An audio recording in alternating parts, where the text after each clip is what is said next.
our grandson is coming home, so let's have steak again today. Rhino, hurry up and order the catering. At my in-laws' house, we order steak through catering once a month as a treat. Alright, shall we eat? What about mine?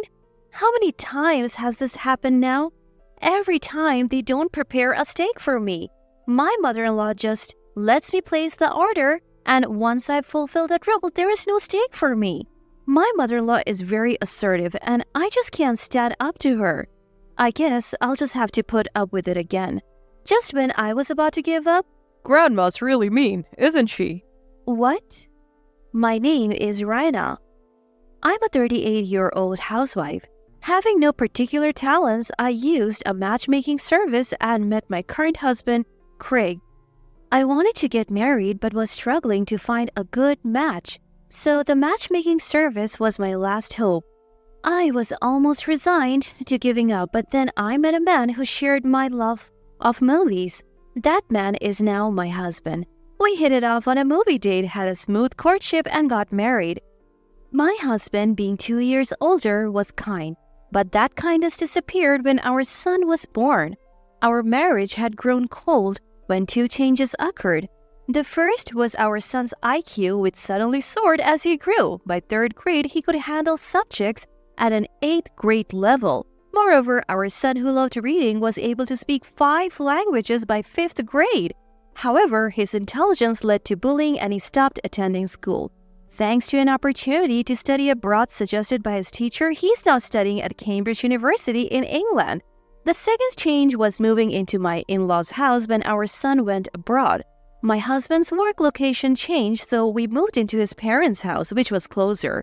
Having become a housewife after marriage, I had no choice but to follow my husband. Little did I know this would be the beginning of a difficult life. My mother-in-law was the only one living at the in-laws' house when we moved in. My father-in-law is in the hospital due to illness. I am not feeling very well, so I need you, young one, to work hard for me. That's what I was told on my first day living in my husband's family home. But my mother-in-law doesn't seem sick at all. She even seems more energetic than me. How old are you, mother-in-law? 64 this year. My husband answers my question with a hint of annoyance. Really? But she doesn't look sick at all. In this house, whatever mom says is the law. Don't you dare question her or you'll be in trouble. Upon hearing those words from my husband, I suddenly felt incredibly alone. I could clearly sense my mother-in-law's hostility towards me, but I never thought my husband would abandon me like this, even though our marriage had gone cold. Come on, Rhino, get to work. You'll be staying here, so first clean the floors with this mop. With that, I was handed an old mop and bucket. Looking around, I noticed dust accumulated everywhere. It was clear the cleaning hadn't been thorough. Can I start using the vacuum cleaner? I thought to tackle the dust first. Don't rely on modern tools. Just do it all with the mop. Despite having a vacuum cleaner in the house, my mother-in-law refused to let me use it. I gave in and obediently replied, "Understood." Could you do that part while I do this one? I thought we would clean together, so I asked my husband, but my mother-in-law interrupted with a contemptuous look. What are you talking about? Craig and I will chat and rest here. You clean by yourself. But the house is unnecessarily big with 6 beds, 3 baths. It was impossible for me to clean it all alone. Also, do the dishes that have piled up, please. I was already at my limit with the floor cleaning, and now she was adding more demands? I can't handle it all. The house is too big. Oh, really? Then I'll allow you to use the vacuum for $10 every 10 minutes. How's that? That's too expensive. You can't even pay $10. What a poor daughter-in-law. My husband didn't lift a finger to help me, even as I was being mercilessly belittled in front of him. Moreover, he said, "It looks bad to squat and talk while mopping." When it was just the two of us living together, the lack of conversation was manageable, but since coming to his parents' house, my husband's cold behavior had turned into something like psychological abuse. Let's have steak today. I know a delicious place. With that, my mother-in-law called for catering. My arms ached, but I somehow finished the cleaning and dishes. And right when I finished, the catered steak arrived. I worked hard for this. I was beyond excited for the steak. Ever since I heard that we would be ordering steak, I put extra effort into cleaning. My mother-in-law said it was going to be an expensive steak, and I couldn't help but wonder just how delicious it would be. My stomach seemed to growl just thinking about it. Reina, please pour some water. My mother-in-law's tone was commanding and cold, but I could endure it all for this moment. I absolutely love steak, especially filet mignon. Once I finished pouring the water, the ordered steaks were lined up on the table. Wow, it looks delicious. Thank you, mother-in-law. I thanked her with joy. Huh? What are you talking about? There's no way there's any for you. My mother-in-law responded with a puzzled face. What? What do you mean there is none? I felt my heart sink to rock bottom. I cleaned the floors as you asked, and I have done the dishes, I said weakly, only for my mother-in-law to retort, That's only natural. It was merely a token of appreciation for letting you stay. Think of it as paying a fee through your actions. Did you think you could live here for free? I had moved into my in-laws' house due to my husband's work, and it was already nothing short of hell. Yet I didn't have the money to live on my own. Since getting married, I only received $200 a month for allowance. After buying clothes, cosmetics, and necessities, I cannot save. My savings before meeting my husband were spent on moving expenses and my father's surgery. I thought I would at least be secure as a housewife. I realized how naive I had been. So what about my dinner? My mother-in-law seemed completely unprepared for that question and began pondering. Let me think. I felt hurt and questioned my word. There are some noodles around. You can eat those. The table held high-quality steaks, and my meal was noodles? This stark difference told the story of my place in this family. They both ate their steaks in silence, never offering me a bite. Reina, wash this knife and fork thoroughly. The only time I came close to the steak was when I washed the knife and fork after they were done eating. From the very first day, I endured horrible mistreatment and I was mentally and physically exhausted. One day, during this never-ending cycle, a call came from our son who was studying abroad. Mom, long time no see. Hey, you were good at handcrafts, right? What's this all of a sudden? I wouldn't say I'm good at it, but I do embroidery as a hobby. Really? Handcrafts are trendy here in America now, and I was reminded of your work. There are specialty stores here, but even looking back now, the quality of your embroidery is on another level. My son praised me during this rare phone call. How long has it been since someone praised me? I couldn't help but feel happy and even shed a few tears. Thank you. Only Leo would say something like that to me. My emotions must have transmitted to my son because he said, Mom, is something wrong? Your voice is trembling. What? My son is learning psychology in school, it seems. He said he has perfectly memorized all human unconscious actions that tie to mental states. Already a high IQ son, he's been further honed by receiving quality education. Now, they say his IQ is even measured at 200. Even as his mother, I can't believe he's the same person. Thanks to that, he has completely seen through my heart. Did something happen with Dad? I remained silent for a moment, then gathered my courage to tell my son about the situation at my in-laws' house. I felt shameful as a parent, but I was grateful to have someone nearby to talk to. So, it's tough every day. When I finished my story, he said, I'll come home once. It's our vacation and I have saved up some money from my part-time job. I insisted that everything was fine, but he wouldn't listen and my son is coming home soon. Time flew during our long overdue phone call, and an hour had passed. Feeling rejuvenated, I thanked my son and hung up. When the call ended, my mother-in-law approached me with a glare. That's quite a luxurious long phone call. The energy I gained from my son slowly depleted as I dealt with my mother-in-law. I'm sorry. More importantly, we're having a block party at our house tomorrow. Take care of the shopping. With that, my mother-in-law handed me a long list of items and left. At the end of the note it said, "Make a reservation for steak catering." Then came the day of the block party. People started to gather afternoon, and before I knew it, there were 10. Everyone calls my mother-in-law the president. "Come on, Rhino. What are you doing?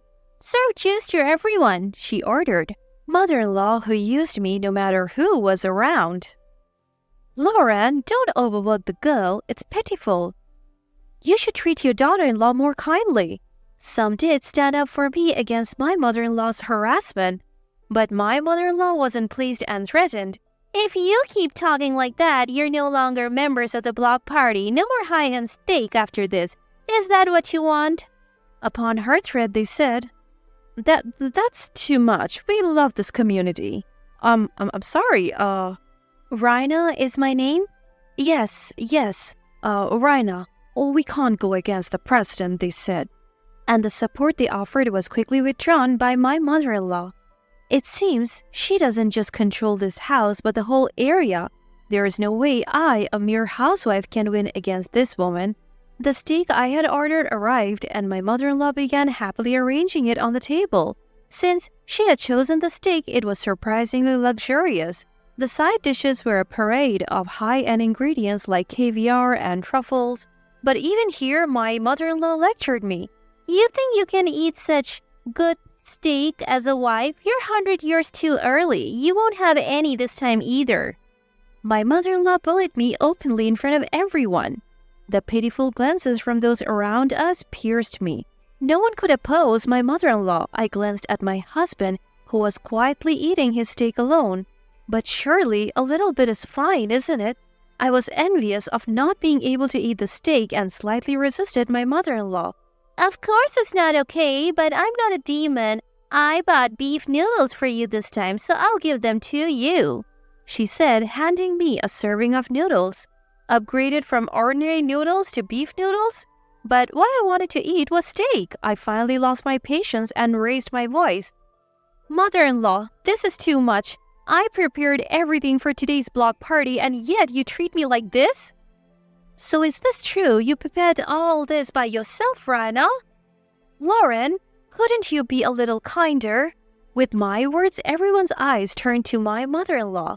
"You all better not get carried away, or you'll be treated the same as this useless son's wife." My mother-in-law countered with determination. Everyone lost to my mother-in-law's intimidation, and no one said anything back. "Rhina, you remember what I told you before. You must obey mother in this house." "But..." "Then?" My husband suddenly raised his voice. I was surprised by that voice, and my body flinched. "Obey mother's instructions quietly." The atmosphere became silent at my husband's words, and the people who had been supporting me eventually said, Yes, Lauren is right." Filling the room with voices defending my mother-in-law, frustrated, I ran away from the scene and locked myself in my bedroom. I wonder how many hours had passed. It seems I had fallen asleep. When I realized, the block party had dispersed, and it was night. When I looked at my mobile phone, there was an email from my son. "Mom, I'm heading your way tomorrow." Apparently, my son was already in America staying in a hotel. I went back to sleep. The next morning, as I went to the living room, my mother-in-law was making breakfast. "You really got carried away yesterday, didn't you?" "I'm sorry." I informed my mother-in-law, who attacked me without even a greeting, about my son. "Oh, Leo, if he's coming back, we'll have steak today." It seems my mother-in-law, who hadn't seen my son since he went abroad for study, was eagerly looking forward to seeing him again. She had already ordered catering from our usual steakhouse, and then the evening came and my son returned home. The dinner table was laden with steaks, even more luxurious than usual. "Leo, eat as much as you like." My mother-in-law was quite pleased. As always, I was treated like a servant. Thank you, but where's Mom's portion?" My kind-hearted son noticed that there was no steak for me and was worried. At that question, my mother-in-law attacked. "Oh, it's fine. Rhina is always like this. More importantly, try this. It's made with beef from Nebraska." My mother-in-law looked happy to be reunited with her grandson after such a long time. But my son responded with unexpected words. I don't want it. Why didn't you prepare mom's portion? This is discrimination, isn't it? He said coolly. My mother-in-law was startled by this unexpected reaction. My husband also looked at our son surprised. What are you talking about? Grandma, I have heard everything from mom. You really look down on her, don't you? My son, who had returned home, had grown up strong and confident more than I knew. Feeling antagonized by him, my mother-in-law began to panic. Oh, what? What did you hear? I didn't do anything. Grandma, you're mean, aren't you? What? What did you say? You're always looking down on mom, right? You want to feel superior, but people like that usually lack confidence or have nothing to be proud of. That's why they attack others to feel superior. It's a mean personality. Leo, just because you're a child doesn't mean you can say anything. Then what about a grandma who can't tell right from wrong? My son's counterattacks didn't stop and my mother-in-law was increasingly cornered. That's true, isn't it? Everyone has an equal share of stake, but mom has nothing? This is clear discrimination. Normally, this would lead to a fight. I have seen it happen many times. My son was looking at my mother-in-law with cold eyes, far beyond his years. Seeing those eyes, she became a little timid and quieted down. But my son's momentum did not stop. You're panicking. Your eye movements, habits, and amount of sweat tell the story. I'm studying psychology at Cambridge University, always at the top of my class, and I assist a professor every day. I see many types of people, and Grandma, you have a typical dictator personality. Me? A dictator? My mother-in-law seemed to have taken some damage, making a face. She probably never thought the day would come when her grandson would say such things. You're sweating a lot from the agitation. Are you panicking, Grandma? Maybe no one has ever spoken to you friendly before. That's... My son was completely in control of the conversation's pace. I was simply watching the two of them. My husband was doing the same. But there's really nothing to it, is there? I wonder why everyone was so afraid. By the way, Grandma, do you have something you're good at? Good at? Well... You were snapping at Mom even though you have no talents. That's not cool. Mom has some, though. That's mean. Do you have to say that? My mother-in-law was gradually backed into a corner, losing her ability to articulate. My son showed no mercy to her. Mean? What you did, Grandma, was far meaner. Plus, Mom is skilled in embroidery. It could even sell in England. I was surprised by my son's words. It was the first time my hobby was appreciated like this. So, what's your point? Don't you get it? Mom has skills beyond others, but you, Grandma, have none. Yet, you try to belittle Mom and assert dominance? Is it because you can't accept someone being superior knowing that you can't do anything? Grandma, you are the weakest here. My mother-in-law was at a loss for words, her mouth agape. She must have been struck by the undeniable truth. She couldn't say anything in return. And you, Dad? What have you been doing all this time? Why did you help Mom when she was struggling? Well, you couldn't stand up to Grandma, could you? I don't know if it's because she's your mother, but if so, why did you marry Mom? My husband, too, was stumped by my son's legitimate questions and had no reply. Of everyone present, my son was the calmest and wisest. In the end, both you, Dad, and Grandma are just bullying Mom without any real content. You just want to feel superior and look down on others. I don't want to be involved with such people. My son's relentless words made my husband and mother-in-law's faces more rigid than ever before. Whether it was frustration at not being able to retort or something else, they tightly clenched their lips. My son's words hit home accurately and there was nothing they could do. I was simply delighted that my son had grown so wonderfully, and I couldn't help but gaze at him. Then my son said to me, "Mom, let's leave these two and move to England together." England? But we don't have the money and finding a job there will be tough. As I replied, my son, who had been serious until now, began to smile. Actually, one of my classmates has a father who's a Hollywood actor. I became friends with him, and when I showed him pictures of your embroidery, he praised them. Then his father heard about it. Really? That's wonderful. My son continued. So his father wants to buy your work, and the news has spread with over 200 people now waiting to buy your pieces. What? As I expressed my surprise, My mother-in-law and husband also listened to my son's story with astonished faces. My son went on. Mom, I'm sorry for taking the liberty of arranging this, but they want you to open a store with your handmade crafts. The kid's dad will handle all the expenses, including the cost for relocation, so let's turn your hobby into a job in the UK. My son's eyes were sparkling with excitement. Indeed, for something I do as a hobby, people around me often praise my finished works. I never dreamed that this would become my job. And in England? No less, not America. I fell silent for a while, pondering. The three of them focused on me as I thought, Oh, Rhina, you're not really going, are you? You can't be serious, right? My mother-in-law and husband asked me with frantic expressions. I thought hard about it. My son was right.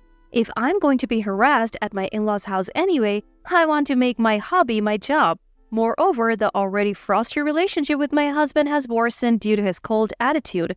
I felt like I didn't need to be here anymore, and I made up my mind. I'll give it a try. I accepted my son's proposal.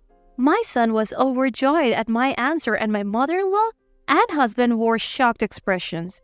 I decided to say it plainly. That's it, I'm divorcing you. I'm tired of being with you and being oppressed by your mother. Let me be free. With that, my husband slumped and said, All right.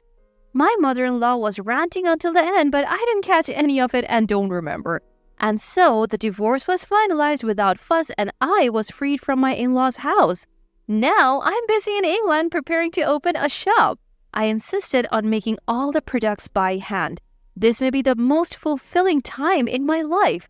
Later, I heard from my son that right after I arrived in England, my former mother-in-law stumbled at the entrance and ended up in the hospital. When she was injured, my former husband didn't know what to do, so he called an ambulance, but as she was being carried away, she ranted and raved, her complaints echoing throughout the neighborhood. This incident led to the block party members finally distancing themselves from my former mother-in-law. Since they were merely members who had quietly obeyed under intimidation, there were no real friends around her. My son apparently still keeps in touch with my former husband. It seems my former husband is doing all the housework by himself since my former mother-in-law was hospitalized, and with increased expenses, he has started working a late-night part-time job. The two who had continued to torment me have now begun to fall in love. Considering my former mother-in-law's age, full recovery may be difficult and she may need care even after discharge. It's going to be tough, but I hope the two of them will do their best to live on. I'm steadily working on products for the opening. My son is helping with the interior decoration of the shop next door. Although the idea of moving abroad was scary at first, my son is helping me wholeheartedly, which is very reassuring. My son who rescued me from a painful in-law family. Now, as a mother, I will do my best to support my son as I finish the last piece.